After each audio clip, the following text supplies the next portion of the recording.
वसुदेवसुतं देवं कंसचाणूरमर्दनं देवकी परमानन्दं कृष्णं वन्दे जगद्गुरु गुरुब्रह्मा गुरुविष्णु गुरुदेवो महेश्वर गुरु साक्षात् परब्रह्म तस्मै श्री गुरुवे नमः। बौद्धिज़्म और श्रीमद् भगवद गीता ऐसे माना जाता है, खास करके पाश्चिमात्य देशों में, कि बौद्धिज़्म जो है, बौद्ध दर्शन जो है, ये सबसे पुराना है। और इसके बारे में मैंने पिछले बार कहा था कि हमने वेदों के विचार, उपनिषदों के विचार, जो वेदांत विचारधारा है, उसका बहुत प्रसार नहीं किया। जो भी कुछ किया वो छुटपुट हुआ। जैसे स्वामी विवेकानंद अमेरिका में आए थे, स्वामी परमहंस ये यहाँ पर आए थे, परमहंस योगानंद, इन्होंने हिंदू संस्कृति का, हिंदू विचारधारा का बहुत कुछ यहाँ पे प्रसार किया। पर वो संगठित प्रसार नहीं था जो बुद्धों का है। और बुद्धों के जो शिष्य हैं वो भिन्न भिन्न देशों में गए और बौद्ध धर्म का प्रचार किया उन्होंने, और उसका प्रसार भी हुआ। बौद्ध जो थे, गौतम बुद्ध, उन्होंने बनारस के कुछ पंडितों के साथ विचार विमर्श किया और उन्होंने कहा कि आप ये श्राद्ध विधि और जो करते हैं, तो आत्मा तो खाती नहीं है और शरीर तो है नहीं, तो फिर आप ये भोग क्यों दे रहे हो? इसके पीछे ये समय की बर्बादी है, द्रव्यों की बर्बादी है, भगवान तो है ही नहीं और आत्मा जैसी चीज़ भी नहीं है, क्योंकि वो आत्मा में तो मानते नहीं है। तो ये श्राद्ध का उपयोग क्या है? और उन्होंने जो कर्मकांड था भारतीयों का, हिंदुओं का, सनातन धर्मियों का, उस पर उन्होंने कुछ प्रहार किए हैं। अभी ये जो जैसे श्राद्ध क्रिया है, उसके पीछे कुछ भावना होती है। हम भी जानते हैं कि आत्मा तो कुछ खाती नहीं है, आत्मा भौतिक वस्तुओं को वो पकड़ नहीं सकती उसको। तो ये क्यों किया जाता है? तो मैंने कहा था कि मैं आपको शाहजहां की एक बात कहूँगा। इतिहास हम जानते हैं कि औरंगजेब ने शाहजहां को कैद किया और उसको आगरा के फोर्ट में उसको रखा, बंदीवान बना के रखा था। उसको सिर्फ 3 रोटियां देते थे और मांस के 2 टुकड़े देते थे और कुछ ग्रेवी होती थी और एक टूटा हुआ मटका था, उसमें पानी का स्तर उसने बताया था कि इतना ही पानी उनको देना है, उससे ज़्यादा पानी देना नहीं है। अब आगरा में जब ग्रीष्म ऋतु आ गई तो पानी की प्यास बहुत होती थी शाहजहां को। तो उसने जो चौकीदार थे, जो सैनिक थे, उनको बताया कि भाई आपके शहंशाह को बताओ मुझे थोड़ा पानी तो बढ़ा के दे। तो औरंगजेब ने कहा कि जितना आपको पानी जो तय हुआ इतना ही दिया जाएगा, ज़्यादा पानी दिया नहीं जाएगा। ये प्रसंग देखने जैसा है, सुनने जैसा है। तो शाहजहां ने, वो एक कवि भी है, तो उसने पर्शियन भाषा में कुछ पंक्तियां बना के औरंगजेब को भेज दी। ए पितर तो अजब मुसलमानी, ब पितर जिंदा आब तरसानी, आफरीन बाद हिंदवान सतबार, मैं देहन दे पितर मुर्दरा दायाम आब। हे पितर, हे पुत्र, तू कैसा मुसलमान है कि जो ब पितर जिंदा आब तरसानी, जो जीवित पिता को, जीवित बाप को पानी से, तरस से मार रहा है उसको। आफरीन बाद सतबार, आफरीन बाद हिंदवान सतबार, ये हिंदू जो है उस पर मैं बहुत आफरीन हूँ, मैं बहुत खुश हूँ। हम तो शासन तो करते हैं उन पर, उनसे कुछ सीखते नहीं हैं। ये हिंदू ऐसे है, सतबार यानी श्राद्ध के समय में, श्राद्धों के दिनों में, मैं देहंदे पितर मुर्दारा दायाम आप, वो मुर्दाओं को, मुर्दा जो है, जो मर गए पितर, उनको भी वो पानी देते हैं श्राद्ध के समय में, और तू जिंदा बाप को भी पानी दे रहा है। अब इसमें जो भावना होती है वो भावना का महत्व है। श्राद्ध क्रिया, जो भी कुछ हम क्रियाएं करते हैं, पितरों को देते हैं जो श्राद्ध के समय, श्राद्ध के दिन अभी गए, उस समय हम उस तिथि को हम कौवे को या दूसरे जगह पे जाके दान धर्म करते, इसके पीछे की भावना है कि हम उनको याद करते हैं। तो गौतम बुद्ध ने जो बात कही कि आप ये सब क्यों कर रहे हो, तो इसका जवाब है कि इसके पीछे भावनाएं हैं। तो हिंदुओं का हर जो प्रसंग है उसके पीछे भावना, सेंटीमेंट्स, एक श्रद्धादान देना है, उनको थैंक्स कहना है, जो धन्यवाद देते हैं पितरों को, भगवान को। तो इसी कारण कर्मकांड बताया गया है।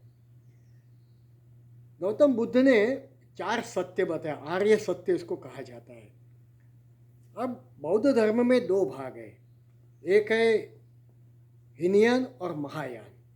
हीनयानवादी जो है वो बहुत ही डॉगमेटिक है, वो बहुत जड़वादी है।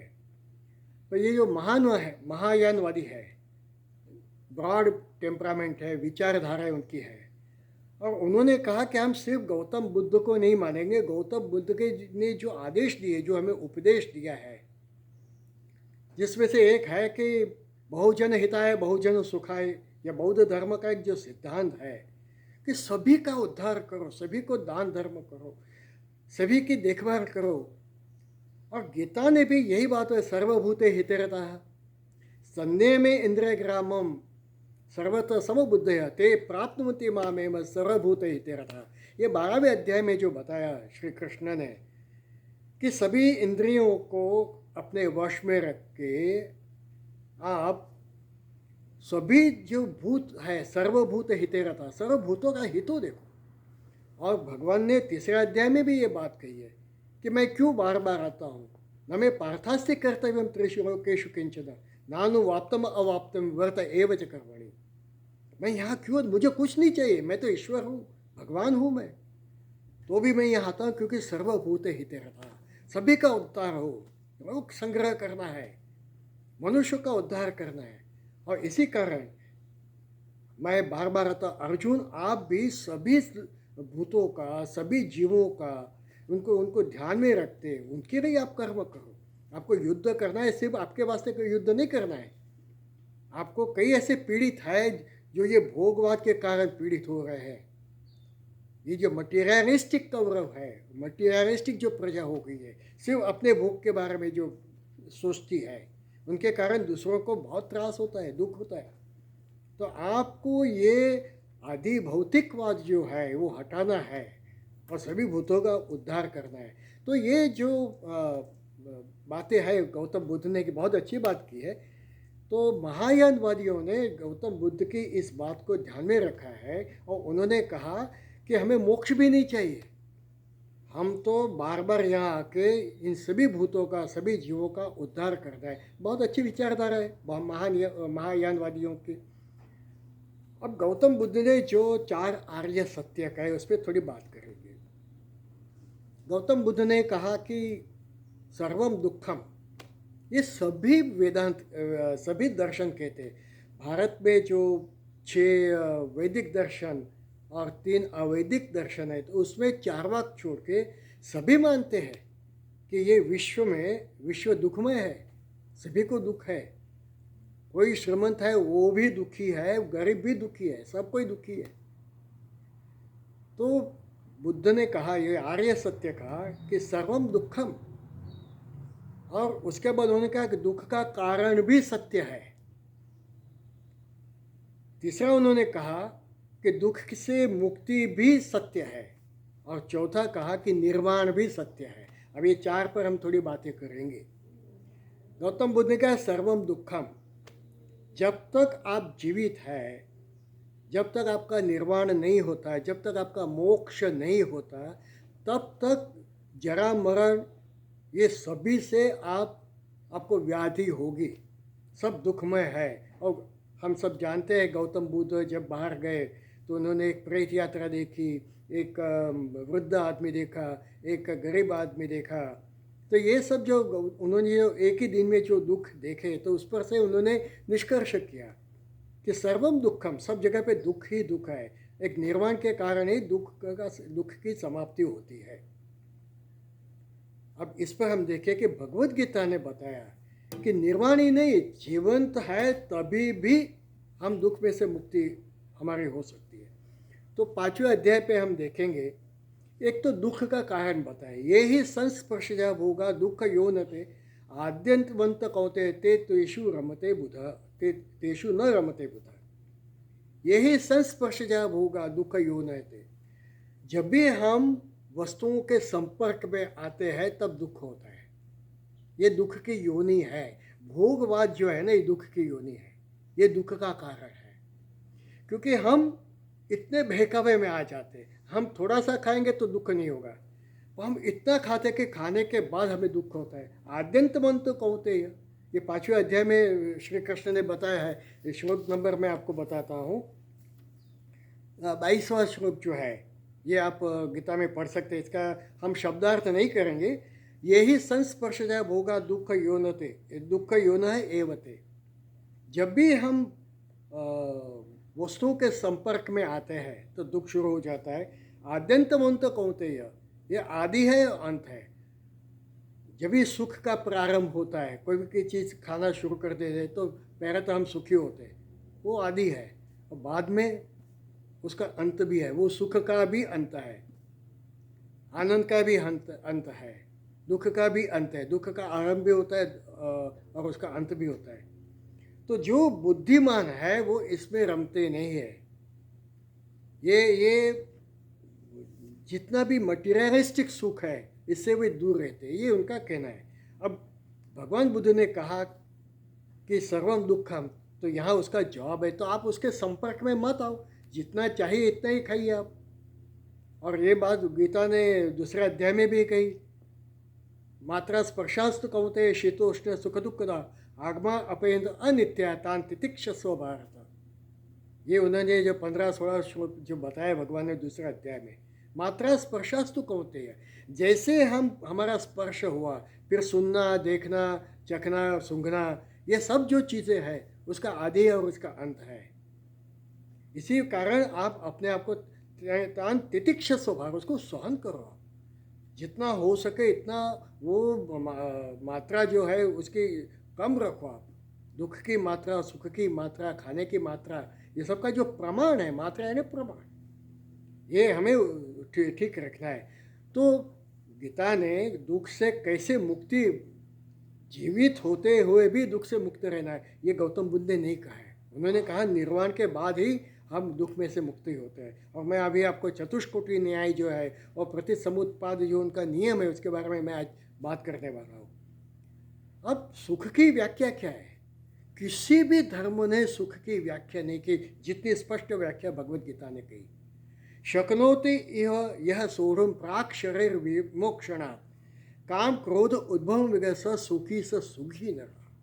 देखो, सयुक्त स सुखी न रहा, वो सुखी न है। देखो, सुखी की व्याख्या गीता कर रही है, कितने कितनी कितनी सूक्ष्म भाषा में भगवान बात कर रहे हैं।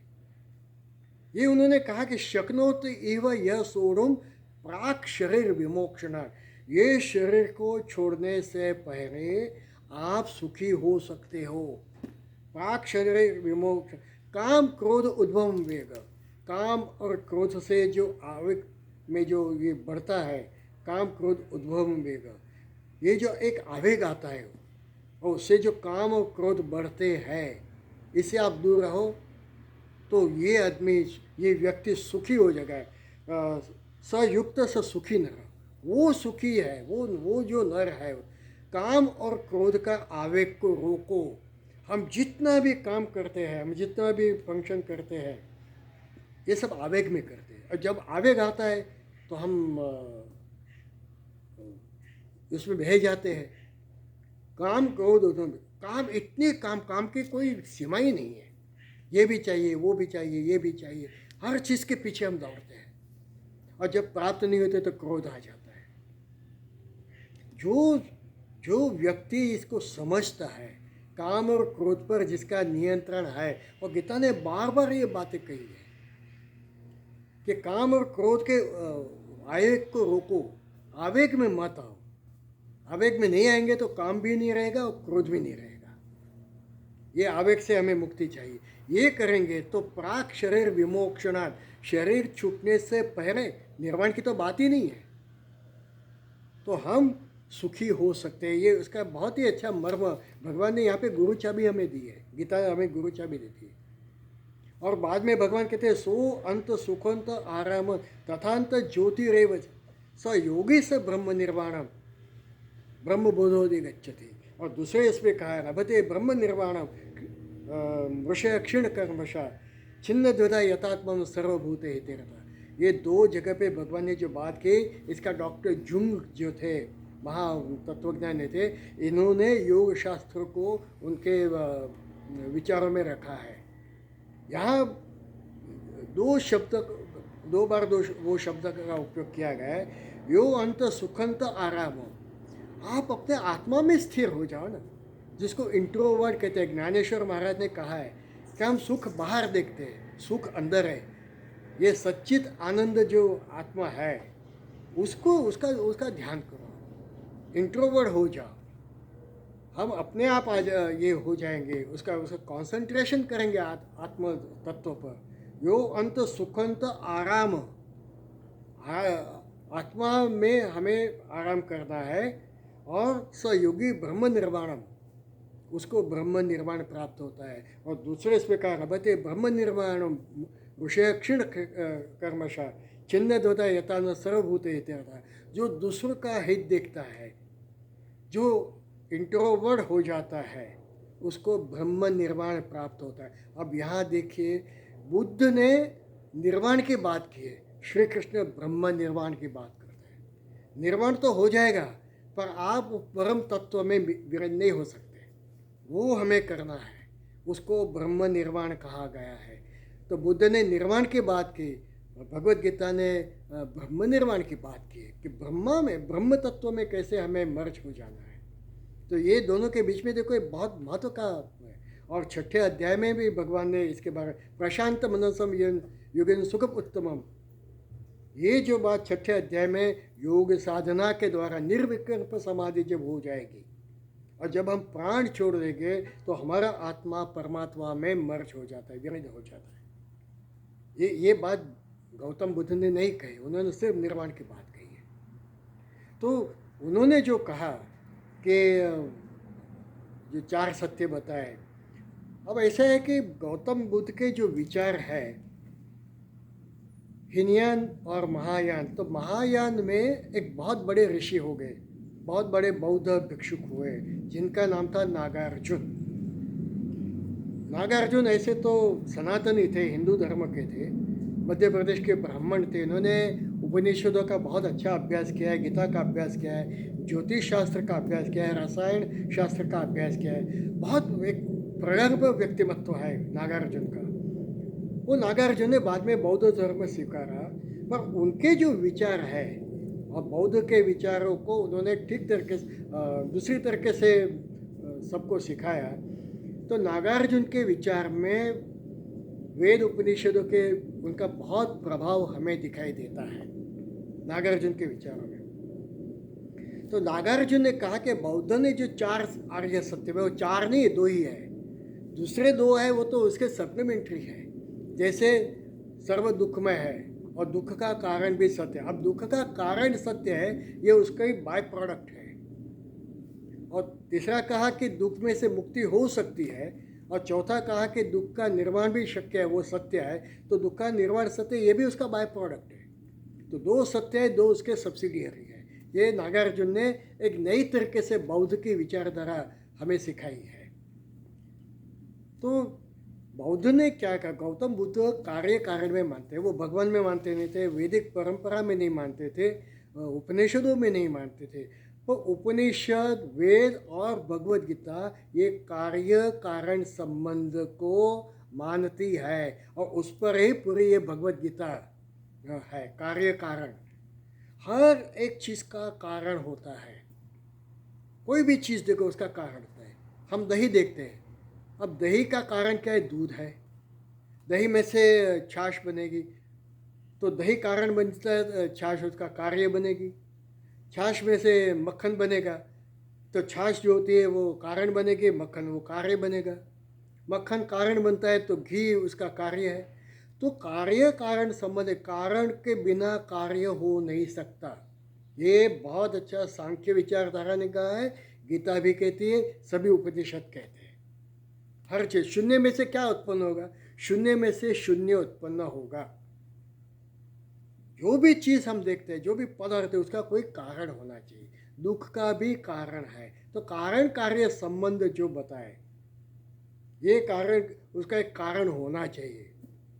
तीसरा जो उन्होंने बताया, इसके पूर्व बताऊं कि उन्होंने जो उदाहरण दिया है और उस पर से ही नागार्जुन का जो शून्यवाद है और प्रतिसमुत्पाद जो उनका नियम है, ये दो बड़ी थियरी नागार्जुन ने जो बताई, तो उसके हम बात करेंगे कि हर चीज़ का कारण होता है। आप कारण को नष्ट कर दोगे तो कार्य का नाश हो जाएगा। जैसे आभूषण है, वो आभूषण में से सोना निकाल दो तो आभूषण का नाश हो जाएगा। मिट्टी के बर्तन है, बार बार ये उदाहरण दिया जाता है। तो मिट्टी कारण है और ये जो घड़ा है वो कार्य है, जिसको अंग्रेजी में इफेक्ट एंड कॉज कहते हैं। कॉज रिमूव कर दे तो इफेक्ट खत्म हो जाएगी। घड़े में से मिट्टी को निकाल दो, घड़े का नाश हो जाएगा। ये जो बातें हैं, इस पर से उन्होंने कहा, और ये प्रतिसमुत्पाद का जो नियम जो नागार्जुन ने बताया है, वो इस पर बताया है कि कारण का नाश होते कार्य भी नाश हो जाएगा। जैसे जो बीज है, बीज कारण है, कोई भी चीज़ का बीज, सीड, वो उसका कारण है। उसमें से अंकुर आएगा, तो बीज का नाश होता है और अंकुर जीवित होता है। अंकुर का नाश होगा, उसमें से पेड़ बनेगा।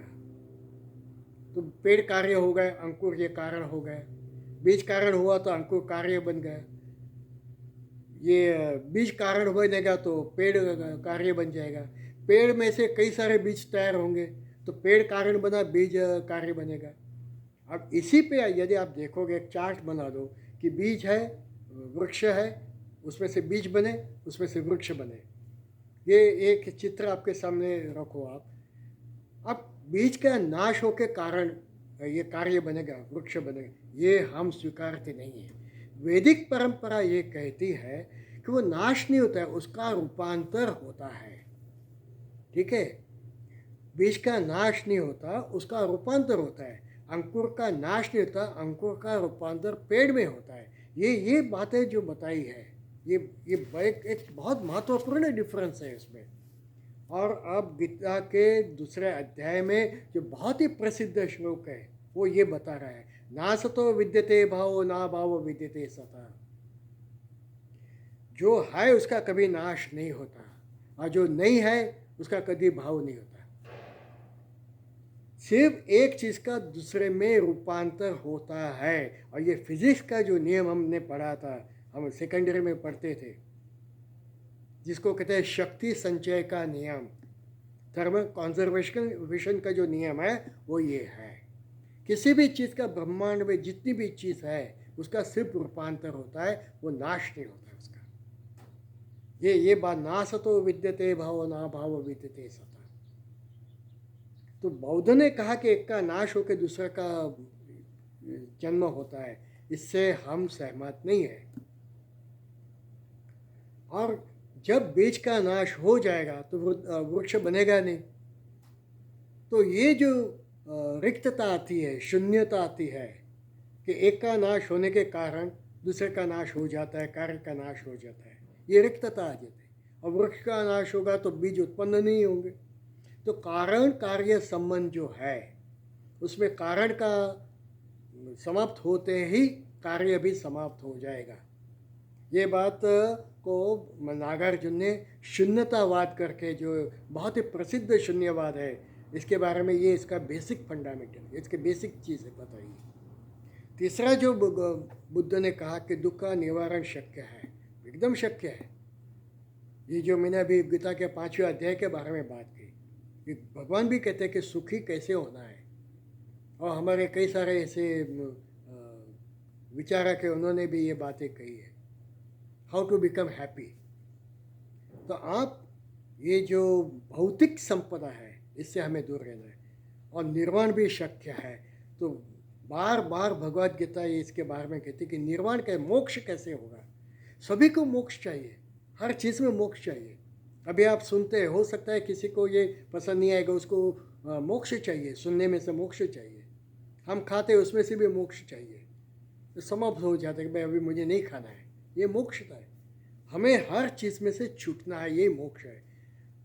और ये जो गीता मोक्ष की बात करे तो मृत्यु के बाद जो बार बार जन्म होता है, और ये जो शून्यवाद है और प्रतिसमुत्पाद जो है, प्रतिसमुत्पाद यानी कारण से ही कार्य का निर्माण होता है और कारण समाप्त होते ही कार्य समाप्त हो जाएगा। ये प्रतिसमुत्पाद जो उसका जो नियम है, मैं आपको इसके बारे में बताता हूँ। इसमें से जब मुक्ति होगी तब निर्वाण होगा, ये गौतम बुद्ध कहते। तो जरा मरण जो हमारे है, जो हम बीमार पड़ते हैं, जो उन्होंने जो दुख देखे, उसमें से कैसे मुक्ति, तो उसमें से मुक्ति इस तरीके से होगी। अब ये जो शून्यवाद बताया नागार्जुन ने, उसकी थोड़ी चर्चा करेंगे हम। ऐसे तो बहुत गहन विषय है, इसका कोई अंत ही नहीं है, पर गौतम बुद्ध और महावीर की विचारधारा में कुछ भेद भी है। और ये दोनों कैसे हैं, ये एक उदाहरण दे सकते हैं कि जैसे एक पिता के दो पुत्र हैं, वो पिता की संपत्ति अपने अपने पास रखते हैं और फिर बाद में वो उसमें वो संपत्ति को बढ़ाएंगे। तो गौतम बुद्ध की विचारधारा और महावीर स्वामी की, जैनों की विचारधारा, ये दोनों ऐसे तो वेदों में से ही उत्पन्न हुई है। तो ये जो गौतम बुद्ध ने कहा, उस पर से नागार्जुन ने जो शून्यवाद बताया, अब उसकी बात करेंगे। शून्यवाद क्या है? विचारकों का मानना है कि शून्यवाद का अनुभव करना ये बुद्धि का काम नहीं है, ये अनुभव करने की बात है। जैसे हम भगवान है या नहीं है, हमने भगवान को देखा नहीं है, हमने ईश्वर को देखा नहीं, ये अनुभव करने की बात है। हम कोई चीज़ देखते नहीं है तो इसका अर्थ ये नहीं कि हम वो अस्तित्व में नहीं है। जब से सृष्टि की निर्माण हुई तब से आज तक इसका एक भी किसी ने जवाब नहीं दे सके, स्पष्टता से उसको सिद्ध नहीं कर सके कि ये है या नहीं है। जैसे ईश्वर है, आज तक सिद्ध नहीं हुआ। पुनर्जन्म है, सिद्ध नहीं हुआ। आत्मा है, सिद्ध नहीं हुआ। आत्मा वो कर्म के कारण आत्मा ये आत्मा के कारण वो फिर से जन्म होता है क्या? हमें वो कर्म भुगतने पड़ते हैं? चार बात तो मानते ही नहीं है उसमें। ये सब जो प्रश्न, इसका कोई जवाब ही नहीं है, जिसको गौतम बुद्ध ने अव्याकृत प्रश्न कहा। यह अव्याकृत, इसका जवाब नहीं है, तो इसके पीछे क्यों जाते हो? तो ऐसे तो बहुत प्रैक्टिकल बात भगवान ने की है, भगवान बुद्ध ने की है, तो इसका जवाब गीता ने देना है। गीता दे रही है, उपनिषद भी दे रहे हैं। और नागार्जुन ने ये बातें जो बताई शून्यवाद की, वो अभी हम देखेंगे कि रिक्तता क्या है, शून्यवाद क्या है। तो शून्यवाद इस तरीके से हम देख सकते हैं कि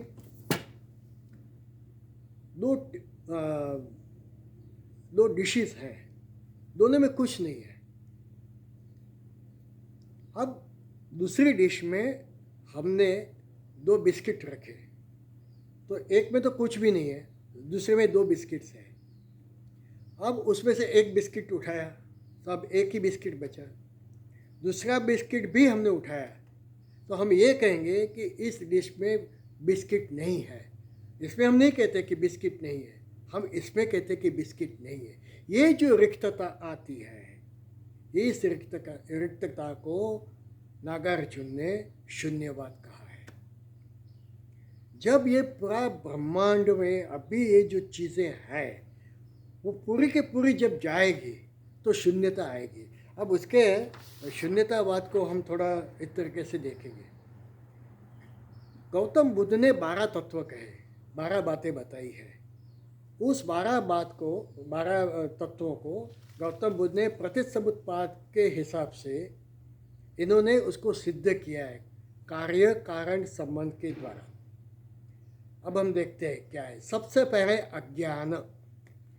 सृष्टि में सबसे पहले क्या था? अज्ञान था। जब तक हम किसी चीज़ का अभ्यास नहीं करते, उसका ज्ञान प्राप्त नहीं करते, तब तक अज्ञान होता है। ठीक है, तो सबसे पहले क्या था? अज्ञान था। तो इस सृष्टि में भी सबसे पहले अज्ञान था।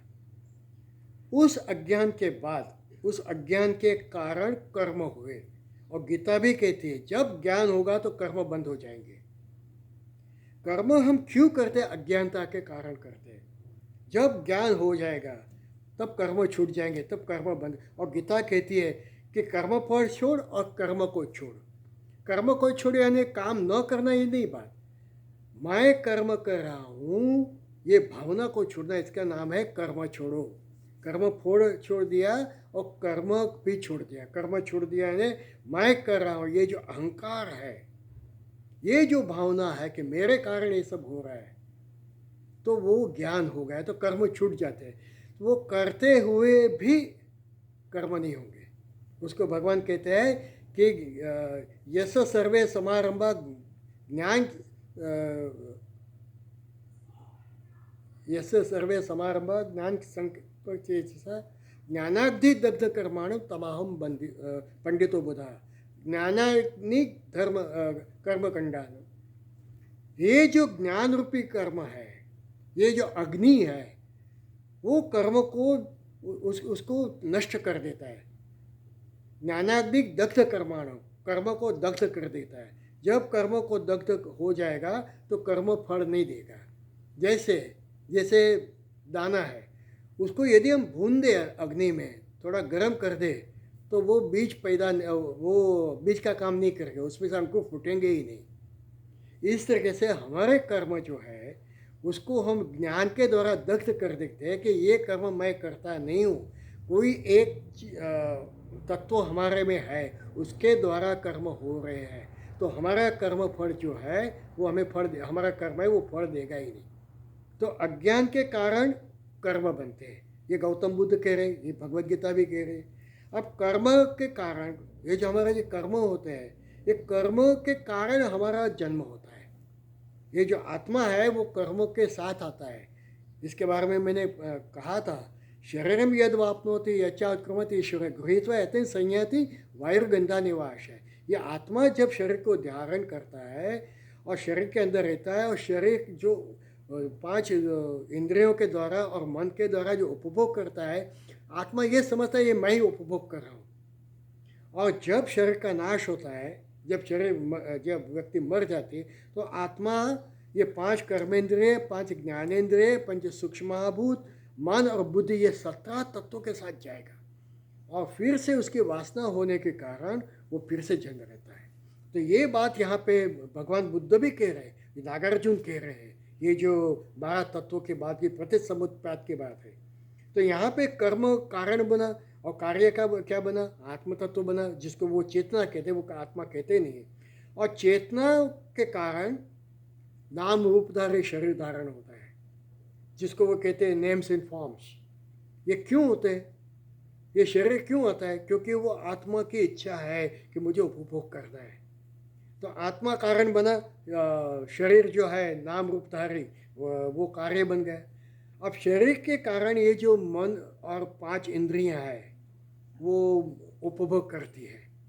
तो ये शरीर है वो कारण बन गया, और जो हमारी वासना है, जो इंद्रियां है और मन है, वो कार्य बन गए। ये प्रतिसमुत्पाद का नियम बता रहे हो। इंद्रिय और मन के कारण ये जो स्पर्श होता है, जो उपभोग होता है, स्पर्शांत कृत्वा, ये स्पर्श क्यों होता है? ये इंद्रियों के कारण। इंद्रिय नहीं होगी तो स्पर्श होगा नहीं। मैं आपको बताऊं, रिवर्स में जब हम आएंगे तब इसकी बात करता हूँ। ये इंद्रियों के कारण ये स्पर्श होता है, स्पर्श के कारण सेंसेशन होता है, जिसको वेदना कहते हैं। गौतम बुद्ध ने वेदना कही, नागार्जुन ने उसको वेदना। वेदना यानी संवेदना। इंद्रियाँ होगी तो संवेदना होगी, इंद्रिया नहीं होगी तो संवेदना नहीं होगी। जो अंधा आदमी है उसको इंद्रिय है नहीं तो वो कैसे देखेगा? तो ये जो उसकी चेतना है वो चेतना होगी, रहेगी नहीं। ये जो सेंसेशन गया, उसकी जो वेदना गई, संवेदना जो गई, इसके कारण उसका जो उपभोग की इच्छा होती है वो उपभोग की इच्छा रहेगी नहीं। जो उसको सुनना, वो सुन ही नहीं सकता है, श्रवणेंद्रिय नहीं है, तो सुनने की इच्छा ही कैसे? तो जो डिज़ायर है वो डिज़ायर कार्य है, तो वो डिज़ायर भी नहीं रहेगी। उसके बाद जो उपादान कारण है, वो भोगने की जो बात होती है वो भी नहीं रहेंगी। उसके बाद एग्जिस्टेंस, भव, बार बार क्यों जन्म होता है, इसके कारण होता है क्योंकि हमारा उपादान कारण जो है इसे भोगने की इतनी तीव्र इच्छा हो जाती है, इस कारण वो भव होता है। वो भव के बाद रिबर्थ होता है, जन्म का कारण भाव है। और उसके बाद जब हमारा जन्म होता है तो जैसे दूसरे अध्याय में बताया, देहेनु अस्मिन् यथा देहे कौमारो यौवनम जरा, देह में जिस बाल अवस्था, उसके बाद युवा अवस्था और उसके बाद जरा अवस्था होती है, ये इसके कारण, शरीर के कारण होती है। अस्ति जायते वर्तते विपरिणमते अपक्षीयते विनश्यति इति षड विकारात एतत् स्थूल शरीरम। ये जो स्थूल शरीर उसमें 6 अवस्था है। अस्ति जायते वर्तते, अस्थि यानी गर्भदान होता है तो कहते हैं अस्थि है, उसको कुछ दिन अच्छे आ गए हैं, गर्भवती है, अस्थि।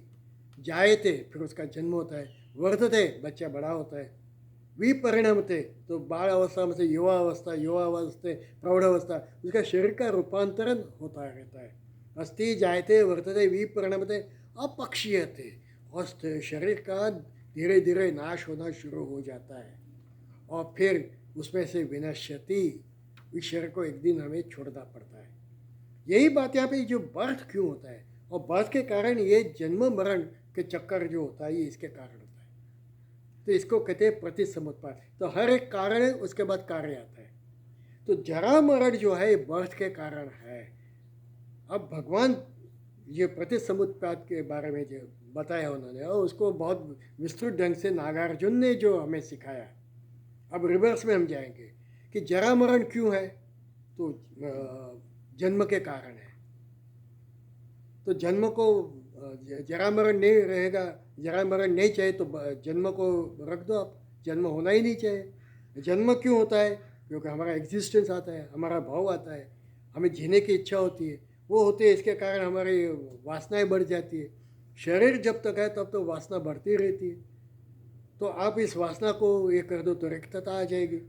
उसके बाद जो सेंसेशन होता है, सेंसेशन क्यों होता है, इन वासनाओं के कारण सेंसेशन होता है। तो वासना को ख़त्म करो तो सेंसेशन ख़त्म हो जाएगा। हम कोई चीज़ को देखते हैं तो उसके पीछे यदि हम नहीं जाएंगे, उसका आकर्षण नहीं होगा, आकर्षण और प्रत्याकर्षण होगा, अवश्य होगा। एक्शन एंड रिएक्शन तो होते हैं, कोई अच्छी चीज़ देखे तो उसको प्राप्त करने की इच्छा होती है। जो हम ये मन में समझेंगे कि हमें प्रत्याघात नहीं देना है तो सेंसेशन होगा ही नहीं उसी चीज़ का, उसको कोई असर ही नहीं होगी। ये नहीं होगा तो स्पर्श नहीं रहेगा, उसके उसके खाने पीने की इच्छा, उसको उपभोग करने की भी इच्छा नहीं रहेगी। वो नहीं रहेगा तो इंद्रियां जो होती है, यदि हमारे सब ये जो वासनाएं ख़त्म हो जाएगी तो इंद्रियों का कोई अर्थ ही नहीं रहेगा। इंद्रिया और मन का, मन को मारना नहीं है, भगवद गीता मन को मारने को नहीं कहती है। विषया विनिवर्तन्ते निराहारस्य देन रसवर्षम रसोप्यसे परम दृष्टवा निवर्तते। एक बार जब ब्रह्म तत्व का अनुभव हो गया तो विश्व के अंदर ये जो नाशीवंत जो चीज़ों के पीछे हम इतने पागल हैं वो रहेगा ही नहीं, क्योंकि हमने तो ब्रह्म का उसका स्वाद रखा है, चखा है उसको। ये ब्रह्म सुख के कारण, ब्रह्म सुख जब तक नहीं होगा तब तक ये विषयों में हम पड़े रहते हैं। विषया विनिवर्तन्ते निराहारस्य देन, दूसरे अध्याय में भगवान ने बताया। 65, 66, 65, 66, 67, 67, ये सब जो श्लोक है इसके बारे में है। तो वासनाओं को नियंत्रित करेंगे तो इंद्रियां भी नियंत्रण में आ जाएगी। वशे विधिते आत्मा, राग द्वेष वियुक्ति से, राग और द्वेष को जो हमें अच्छा लगता है बुरा लगता है इसको हमें काबू में रखता है, तो कोई इंद्रियों का ज्ञान हमें रहेगा नहीं, इंद्रिय हमारे वश में रहेगी। वे रहेगी तो शरीर अपने वश में आ जाएगा, शरीर वश में आया तो आत्म तत्व वश में आ जाएगा। हम जब योगासन करते हैं, योगासन के समय बाहर से सब जो हमारा जो ध्यान है उसको एकत्रित करना है। ये जो अष्टांग योग बताया गया, गौतम बुद्ध ने भी अष्टांग योग बताया है। जब हम सब जगह से अपने इंद्रियां को खींचेंगे तब वो धारणा बनती है, धारणा में से ध्यान होगा और ध्यान में से समाधि अवस्था होगी। तो समाधि अवस्था में सविकल्प समाधि और निर्विकल्प समाधि, वहाँ तक हमें पहुँचता है। तो ये जो नाम रूपधारी जो शरीर है इसको इसका नाश कब होगा? जब हम उसको वश में रखेंगे। तो शरीर होते हुए भी हम कोई कार्य नहीं करते। वो कार्य नहीं करते यानी कर्म जो बताया मैंने, वो कर्म रहेगा ही नहीं। कर्म फल की तो बात ही नहीं है। ये नहीं होगा तो ये अविद्या है, वो विद्या में बदल जाएगी। तो ये जो ब्रह्म निर्माण, उसको भगवान ने कहा ब्रह्म निर्माण। हम ईश्वर की आराधना करते करते हम सब इसमें से हमारी मुक्ति हो जाएगी। रामकृष्ण परमहंस जो कैंसर से पीड़ित थे, उनको विवेकानंद ने बताया कि आपको इतना दुख है, आप खा नहीं सकते, ये कैसे कर सकते आप? तो उन्होंने ये कहा था कि मैंने उसमें से अपना मन खींच लिया, अपने शरीर में। ये शरीर मेरा नहीं है, ये शरीर ये नाशयुक्त है, नाशवान है। मैं क्यों इसके पीछे? मैं तो स्वयं सच्चिद आनंद स्वरूप हूँ। हम यदि आत्म तत्व में जाएंगे, इंट्रोवर्ट हो जाएंगे, तो शरीर की कोई यातना हमें सताएगी। तो जरा मरण के बाद जो भगवान बुद्ध ने कही है, इसको इस तरीके से ये करके हम अपना ध्यान ईश्वर में केंद्रित करेंगे, तो मेरी जो यात्रा है, मेरा जो निर्वाण है, वो भी ब्रह्म निर्वाण बन जाएगा। गीता ने जो 4 बातें कही कि जागृत अवस्था, अभी हम जागृत अवस्था में, फिर स्वप्नावस्था है कि स्वप्न अवस्था के बाद सुषुप्त अवस्था आती, और सुषुप्त अवस्था भी उस समय यदि हम भगवान का नाम स्मरण करते करते करते हम सो जाते, तो हमारी निद्रा भी योग निद्रा बन जाएगी।